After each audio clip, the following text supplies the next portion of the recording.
묵도드리심으로 수요예배 주님 앞에 올려드리도록 하겠습니다. 사랑과 은혜가 풍성하신 하나님 아버지, 우리가 비록 모여서 주님 앞에 예배드리지 못하지만 지금 이렇게 각자의 처소에서 예배드리게 하시니 참으로 감사와 영광을 주님 앞에 올려드립니다. 아버지 하나님, 이 시간 가운데 우리의 마음을 지켜 보호하여 주셔서 예배를 드림에 있어서 모든 마음과 정성을 다하여 드리는, 아버지께서 기뻐 받으실 만한 예배 드리는 우리 모두가 될 수 있도록 주님 도와 주시옵소서. 이 모든 말씀 사랑이 많으신 예수 그리스도의 이름으로 기원하옵나이다. 아멘. 찬양하시겠습니다. 찬송가 292장입니다. 주 없이 살 수 없네 죄인의 구주여, 그 귀한 보배 피로 날 구속하소서. 구주의 사랑으로 흘리신 보혈이 내 소망 나의 위로 내 영광 됩니다. 주 없이 살 수 없네 나 혼자 못 서리. 힘없고 부족하며 지혜도 없도다. 내 주는 나의 생명 또 나의 힘이라. 주님을 의지하여 지혜를 얻으리. 주 없이 살 수 없네 내 주는 아신다. 내 영의 깊은 간구 마음의 소원은 주 밖에 나의 마음 네 알아주리요. 내 마음 위로하사 평온케 하시네. 주 없이 살 수 없네 세월이 흐르고 이 깊은 고독 속에 내 생명 끝나도 사나운 풍랑일 때 날 지켜주시니 내 곁에 계신 주님 늘 힘이 됩니다. 아멘. 오늘 우리에게 주시는 하나님의 말씀은 열왕기상 18장 32절로 35절까지의 말씀입니다. 열왕기상 18장 32절로 35절의 말씀, 제가 가진 성경으로는 구약성경 548면에 있습니다. 제가 봉독하도록 하겠습니다. 그가 여호와의 이름을 의지하여 그 돌로 제단을 쌓고 제단을 돌아가며 곡식 종자 두세 알을 둘 만한 도랑을 만들고 또 나무를 버리고 송아지의 각을 떠서 나무 위에 놓고 이르되 통 넷에 물을 채워다가 번제물과 나무 위에 부으라 하고 또 이르되 다시 그리하라 하여 다시 그리하니 또 이르되 세 번째로 그리하여 세 번째로 그리하니 물이 제단으로 두루 흐르고 도랑에도 물이 가득 찼더라. 아멘. 이 오늘 함께 나누게 될 이 열왕기상 18장의 말씀은 이 엘리야와 이 450명의 이 바알 선지자 간의 이 결투라고 하는 이 갈멜산 결투가 있는 바로 그 본문입니다. 그 중에서도 특별히 오늘은 이 제단을 쌓는 그 모습에 대해서, 제단을에서 어떻게 이 엘리야가 제단을 쌓고 그 위에서 제사를 드렸는지에 대한 그 내용을 살펴보았습니다. 이 앞선 배경들을 잠시 살펴볼 필요가 있을 것 같습니다. 하나님께서 이스라엘 백성에게 이 이스라엘 땅에 비가 없게 하셨죠. 17장 1절 후반절에 이렇게 기록하고 있습니다. 내 말이 없으면 수년 동안 비도 이슬도 있지 아니하리라 하니라. 하나님께서 말씀하시는 거죠.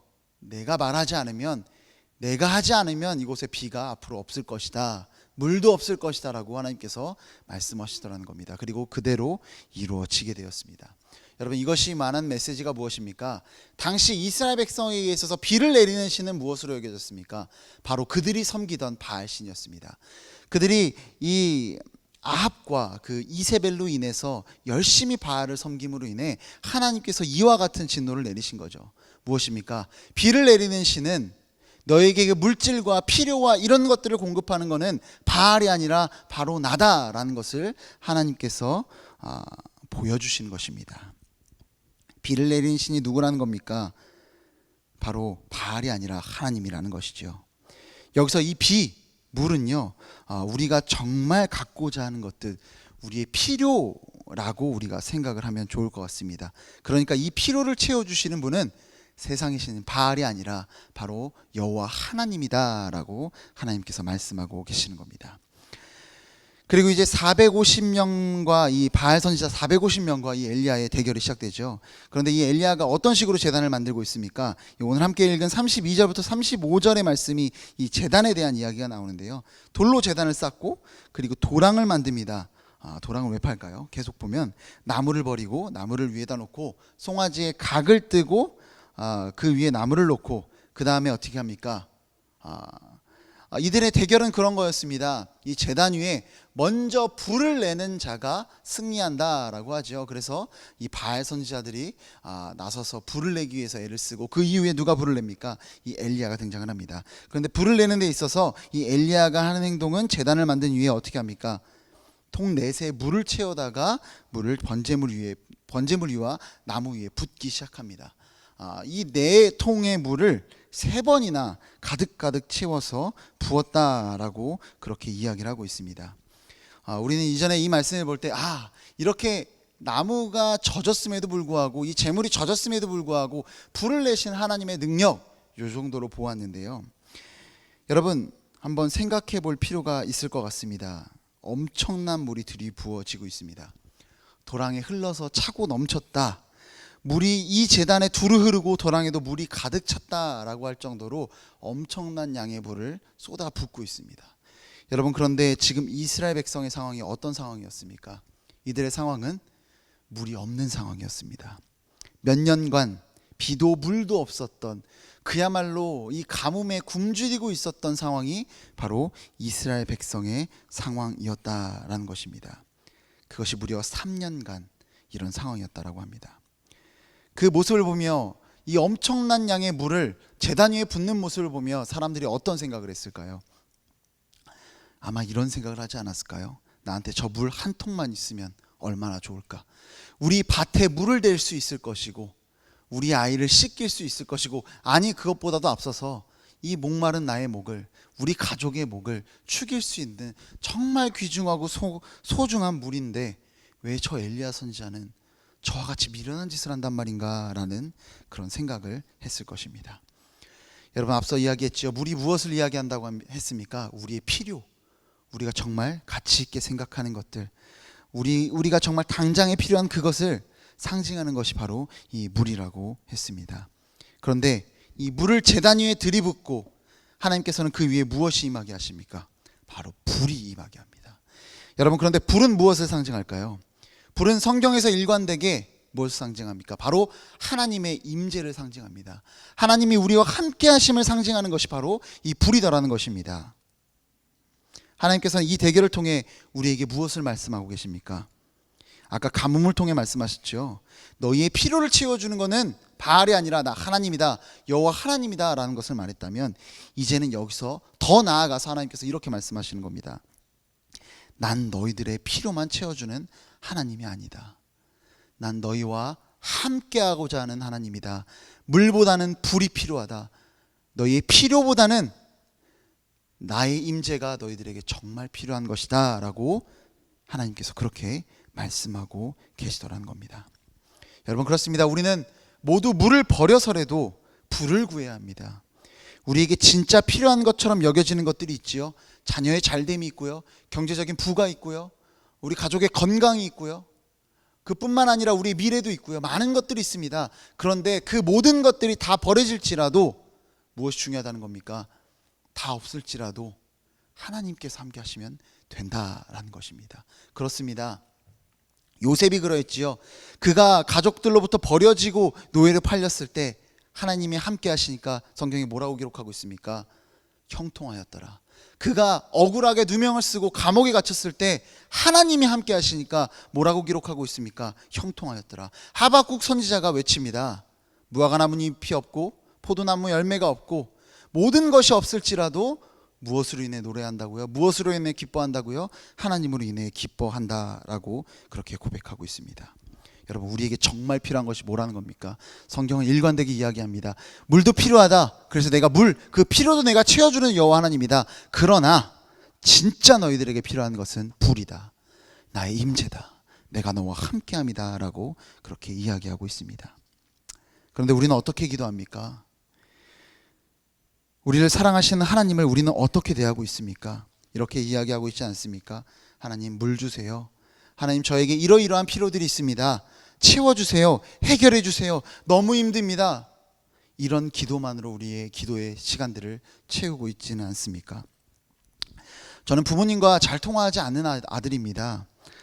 군대 가서도 거의 통화를 하지 않았습니다. 손에 꼽을 정도로 부모님과 이렇게 전화 통화했던 기억이 납니다. 당연히 대학 다닐 때는 더 하지 않았죠. 그런데 제가 어머니에게 연락하는 유일한 때가 있었습니다. 어떤 때였을까요? 네, 돈이 떨어지면 어머니에게 전화해서 이런저런 이야기를 했던 기억이 납니다. 제가 드디어 언젠가 돈이 아닌 이유로 어머니에게 전화를 걸었던 때가 있었습니다. 어떤 때였을까요? 바로 어머니 생신 때였습니다. 수화기 너머로 통화음이 들리자마자, 따르릉 들리자마자 어머니가 받으시고는 뭐라고 얘기하셨을까요? 어머니의 생일 당일이었습니다. 생일 전날도 아니고 그 다음 날도 아니고 생일 당일에 아들이 전화했는데 어머니가 하시는 말은 혹시 돈 필요하니? 라는 그런 이야기를 어머니가 저에게 하셨던 기억이 납니다. 참 마음이 아팠습니다. 생일 때 어머니에게 생일 축하한다는 메시지를 전해주려고 했는데 얼마나 제가 돈에 대한 필요로만 어머니와 관계했으면 그렇게 생일날 전화했음에도 불구하고 어머니는 또 돈 필요하니? 라고 했는지 말입니다. 여러분, 혹시 우리의 신앙생활이 그렇지 않은지요? 혹시 오랜만에 하나님 앞에 하나님 너무나 보고 싶어서 기도의 자리 가운데 나왔습니다 라고 기도하려고 했는데 그 기도가 시작되기도 전에 아들아, 딸아, 혹시 돈 필요하니? 문제가 해결됐으면 바라니? 건강이 해결되기 바라니? 라는 그런 음성을 주시는 하나님은 아니신가? 여러분, 우리의 삶 가운데 하나님께서는 정말 우리와 함께하고자 하시는 분이십니다. 그럼에도 불구하고 우리의 생각과 우리의 마음은 항상 이 물에 가득 차 있는 것 같습니다. 우리의 삶을 돌아보며 물보다는 불이 우리 삶 가운데 임하기를 소망하는, 나의 필요 역시 채워주시는 분이 하나님이시지만 그 무엇보다 물을 다 버려서라도 하나님의 임재를 소망하고 간구하는 그런 저와 여러분 되기를 소망합니다. 기도하겠습니다. 사랑과 은혜가 풍성하신 아버지 하나님, 물보다는 물이라는 사실을 우리가 기억하기 소망합니다. 하나님, 당신의 임재가, 당신이 우리와 함께 하심이 그 어떤 필요보다도 소중하고 값지고 그것만큼은 지켜야 하는 것임을 우리가 잊지 않게 하여 주시옵소서. 그래서 우리의 삶 가운데, 날마다 우리의 삶 가운데 하나님, 제 삶에 찾아와 주십시오. 하나님, 저와 동행하여 주시옵소서.